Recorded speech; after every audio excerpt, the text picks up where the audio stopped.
மக்களே, எல்லாரும் எப்படி இருக்கிறீங்க? என்ன பண்ணுறீங்க? இன்னைக்கு பொழுது அனைவருக்கும் நல்ல பொழுதாக அமையட்டும். ரொம்ப நாளைக்கு அப்புறமா இன்னைக்கு தான் நான் ஒரு வீடியோ எடுக்கிறேன். வாங்க வீடியோக்குள்ளே போகலாம். இப்போ பார்த்தீங்கன்னா நம்ம வந்து பழம் தாங்க கட் பண்ண போகிறோம். அது எப்படின்னா, இப்போ வந்து இது வந்து நாங்கள் கடையிலேருந்து வாங்கிட்டு வந்திருக்குறோம். இது பழுத்துச்சுன்னு எப்படி தெரிஞ்சுக்கணும்னு பார்த்தீங்கன்னா, இப்போ வந்து அழுத்தி பார்க்கணும். இப்படி இதோ கை பாருங்க, இப்படி கை லைட்டாக உள்ளே போச்சுன்னா நல்லா பஞ்சு மாதிரி இருக்குது. இது பழுத்துச்சுன்னு அர்த்தம். இதோ சவுண்டு கூட மெத்துன்னு வருதா, பழுத்துச்சுன்னு அர்த்தம். அதுக்கப்புறமா வாசனை வந்தால் பழுத்துச்சுன்னு அர்த்தம். அதுக்கப்புறமா இந்த முள் இருக்குது பாருங்கள், இது வந்து நெருக்கமாக இருந்தால் காயாக இருக்குதுன்னு அர்த்தம். இந்த முள் நல்லா விலகி இருந்ததுன்னா கேப்பு, இந்த விலகி இருந்ததுன்னா பழுத்துச்சுன்னு அர்த்தம். எனக்கு தெரிஞ்சது இது தாங்க. உங்களுக்கு தெரிஞ்சதுன்னா வேறு எதுனா கமெண்ட் பண்ணுங்கள். இப்போ வந்து இதை வந்து நாங்கள் கடையிலேருந்து தாங்க வாங்கிட்டு வந்தோம். அதே மாதிரி மரத்துலேயே பழம் பழுத்துச்சுன்னா இந்த இலையும் பழுத்துரும். இது வந்து மரத்தில் பழுக்கலை, நாங்கள் தான் கடையிலேருந்து வாங்கிட்டு வந்து இப்போ வீட்டில் பழுக்க வச்சுருக்கோம். இந்த பாருங்கள், கட் பண்ணிட்டேன். இது வந்து நான் எப்படி கட் பண்ணேன்னு பார்த்தீங்கன்னா, கையில் வந்து தேங்காய் எண்ணெய் தான் சேர்த்துக்கினேன். தேங்காய் எண்ணெய் சேர்த்து இப்படி தேய்ச்சிக்கணும். கத்திலையும் கொஞ்சம் லைட்டாக அப்படி தேய்ச்சிக்கணும். தேய்ச்சிக்கின்னு கட் பண்ணணும். இப்போ நான் வந்து இதெல்லாம் கட் பண்ணி வச்சுருக்கிறேன். இந்த பாருங்கள், இது நான் தான் கட் பண்ணேன். இது கட் பண்ணி வச்சுருக்கேன். அதில் வந்து சொலை இது தான். நாங்கள் கொஞ்சம் சாப்பிட்டோம், நல்லா தித்திப்பாக இருந்தது, அதனால் நாங்கள் சாப்பிட்டோம். இப்போ வந்து சரி, இதை வந்து ஒரு வீடியோ எடுக்கலாம் அப்படின்னு சொல்லிட்டு இது ஞாபகம் வந்தது. அதனால தாங்க இப்போ நான் வீடியோ எடுக்கிறேன். இப்போ இதை வந்து நான் எடுக்கிறேன் பாருங்கள். இப்போ இதை வந்து கையாலே எடுத்துடலாம். இப்போ நான் கத்தியில் கட் பண்ணிட்டேன். இப்போ இதை கையிலே எடுத்துடலாம். பார்த்தீங்கன்னா இப்படி பிச்சா வந்துடும். இதை வந்துடுச்சுங்களா? இதை வந்து இப்படி எடுத்துட்டு அழகாக அப்படி எடுத்துடலாம். எடுத்துட்டு கொட்டை வேணும்னா பலா கொட்டை இப்படி எடுத்துடலாம். நம்ம வீட்டில் சாப்பிட்ணுன்னா எடுத்துடலாம், விற்கணுன்னா எடுக்கக்கூடாது, போட்டுடலாம். இப்போ வந்து பழத்தில் வந்து அல்வா செய்யலாம், பாயாசம் செய்யலாம், அப்புறம் வந்து பழக்காயில் வந்து பிஞ்சில் வந்து பிரியாணி செய்யலாம், சூப்பராக இருக்கும். விற்கிற இடத்துக்கே போயிட்டு வாங்கினா கொஞ்சம் ரேட்டு கம்மியாக இருக்குங்க. இங்கே வந்து இங்கெல்லாம் தூரம், நாங்களாம் வந்து தூரமாக இருக்கிறோம், காஞ்சிபுரம் தானே.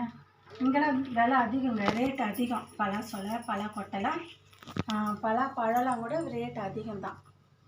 இதுவே வந்து 250 ரூபா ஒரு பழம். வாங்கிட்டு வந்து பழுக்க வச்சு ஒரு 2-3 நாள் ஆயிடுச்சுங்க வாங்கிட்டு வந்தது. பழுத்ததுனால இன்றைக்கி நாங்கள் கட் பண்ணிட்டோம். நல்லா தித்திப்பாக தாங்க இருக்குது பழம், சூப்பராக இருக்குது பாருங்கள், நல்லா தித்திப்பாக இருக்குது.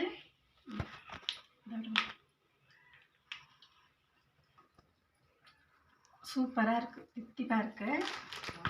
பரவாயில்ல, வாங்கிட்டு வந்தது நல்லா தான் இருக்குது. பழம் உள்ளே எப்படி இருக்குன்னு தெரியாதுல்ல, சாப்பிட்டு பார்க்குறோம். நல்லா இருக்கும்னு தான் வாங்கிட்டு வந்தோம். அதே மாதிரி நல்லா தான் இருக்குது, தித்திப்பாக சூப்பருங்க.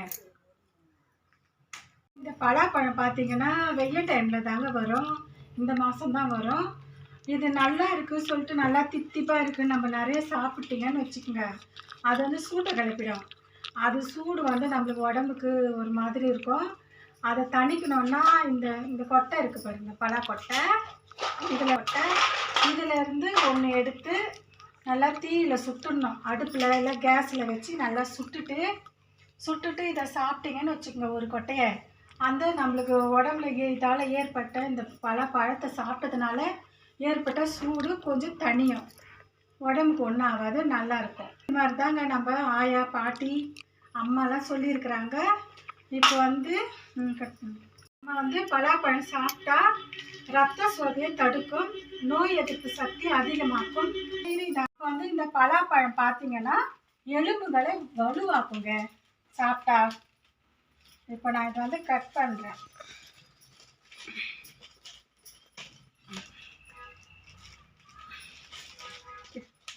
இந்த இடம் மட்டும் பூச்சி போல.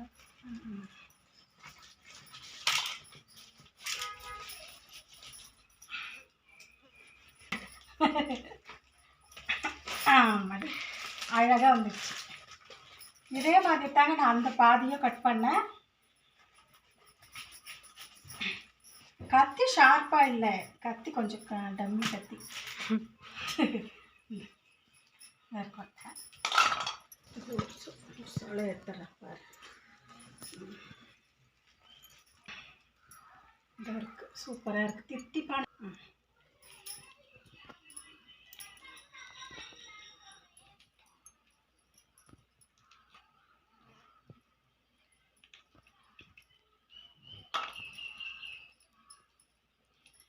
கழுவிட்டு சாப்பிடணுமா? கழுவிட்டா சாப்பிட்லாம், அப்படியேவோ சாப்பிட்லாம், கழுவிட்டா சாப்பிட்லாம். ஏன்னா பழத்துல இருந்து நம்ம எடுக்கிறோம், வெளியே இருந்து எடுக்கல, அதனால கழுவாமல் கூட சாப்பிடலாம். பிடிச்சவங்க கழுவாமல் சாப்பிடுங்க, கழுவிட்டு சாப்பிடணும்னு நினைக்கிறவங்க கழுவிட்டு சாப்பிடுங்க. சரி. அவ்வளோதாங்க, இதோட இந்த வீடியோவை நம்ம முடிச்சுக்கிறோம்.